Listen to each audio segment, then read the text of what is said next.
আল্লাহর রজ্জু বা আল্লাহর রশি দ্বারা উদ্দেশ্য হচ্ছে ইসলাম। আল্লাহর রজ্জু বা আল্লাহর রশি দ্বারা উদ্দেশ্য হচ্ছে কোরআন। কারণ কোরআন আমাদেরকে ঐক্যবদ্ধ করে, ইসলাম আমাদেরকে ঐক্যবদ্ধ করে। চিল্লায় বলেন ঠিক কিনা? এজন্য আল্লাহ বললেন, তোমরা আমার রশিকে আঁকড়ে ধরো, বিচ্ছিন্ন হয়ে না। আমার দেয়া নেয়ামতগুলো স্মরণ করো।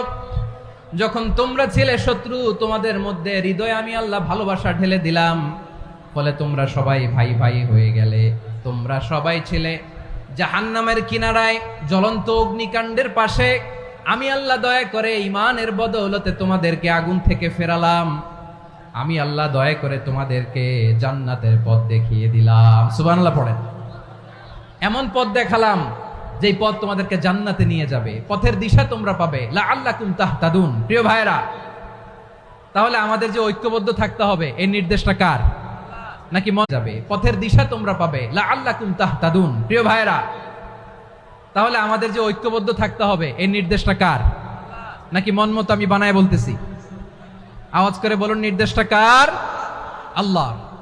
তাহলে আমাদেরকে ঐক্যবদ্ধ জীবন যাপন করতে হবে। প্রিয় ভাইরা, ইসলাম আমাদেরকে ঐক্যবদ্ধ করে। ইসলাম আমাদেরকে কি করে?